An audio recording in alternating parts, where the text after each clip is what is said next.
ನಮಸ್ಕಾರ ಫ್ರೆಂಡ್ಸ್, ನನ್ನ ಇನ್ಸ್ಟಾಗ್ರಾಮ್ ಪೇಜ್ಗೂ ಮತ್ತು ಯೂಟ್ಯೂಬ್ ಚಾನಲ್ಗೂ ಸುಸ್ವಾಗತ. ನಾನು ಇವತ್ತು ನಿಮಗೆ ತಿಳಿಸಿಕೊಡ್ತಕ್ಕಂಥದ್ದು ಏನು ಅಂತಂದರೆ ದಾವಣಗೆರೆ ಬೆಣ್ಣೆ ದೋಸೆ ಬಂದುಬಿಟ್ಟು ದಾವಣಗೆರೆಯಲ್ಲಿ. ಇದು ಹುಟ್ಟಿರೋದೇ ದಾವಣಗೆರೆಯಲ್ಲಿ. ಸೊ ಇದು ಯಾವ ಥರ ಮಾಡ್ತಾರೆ ಅನ್ನೋದ್ರ ಬಗ್ಗೆ ನಾನು ನಿಮಗೆ ಹೇಳ್ತಾ ಇದ್ದೀನಿ. ಏನಿಲ್ಲ, ಜಾಸ್ತಿ ಬೆಣ್ಣೆ ಜೊತೆಗೆ ಇದನ್ನು ತೆಂಗಿನಕಾಯಿ ಚಟ್ನಿ ಮೂಲಕ ಇದನ್ನು ತಯಾರಿಸಲಾಗುತ್ತದೆ. ಇದ್ರ ಹಿಟ್ಟು ಬಂದುಬಿಟ್ಟು ಅನ್ನ, ದಾಲ್, ಪಫ್ಡ್ ರೈಸ್ ಮುಂತಾದವನ್ನು ಮಿಕ್ಸ್ ಮಾಡಿಬಿಟ್ಟು ಕಟ್ಟಿಗೆಯಿಂದ ಸುಡ್ತಕ್ಕಂಥ ಒಲೆಯಲ್ಲಿ ಮುಖಾಂತರ ಇದನ್ನು ಪ್ರಿಪೇರ್ ಮಾಡಲಾಗುತ್ತದೆ ಬೆಣ್ಣೆ ದೋಸೆ. ಈಗ ನೋಡ್ತಿದ್ರು ನೋಡಿರಿ, ಅಲ್ಲಿ ಕೆಳಗಡೆ ಕಟ್ಟಿಗೆ ಇದೆ, ಒಲೆಯ ಮುಖಾಂತರ ಹೀಟ್ ಮಾಡ್ತಿದ್ದಾರೆ.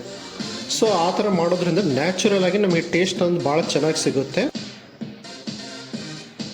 ಇದು ದಾವಣಗೆರೆಯಲ್ಲಿರ್ತಕ್ಕಂಥ ಒಂದು ಫೇಮಸ್ ಹೋಟೆಲು, ಗುರು ಕುಟೀರೇಶ್ವರ ಹೋಟೆಲ್.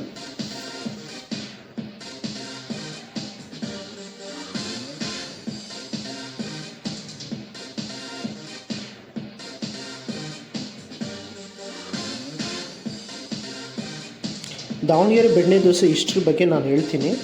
ನನ್ನ ಯೂಟ್ಯೂಬ್ ಚಾನಲ್ ಸಬ್ಸ್ಕ್ರೈಬ್ ಮಾಡಿಕೊಂಡು ನಾನು ಫುಲ್ ವೀಡಿಯೋದಲ್ಲಿ ಇದ್ರ ಬಗ್ಗೆ ನಾನು ಸಂಪೂರ್ಣವಾಗಿ ವಿವರ ಕೊಡ್ತೀನಿ. Thank you.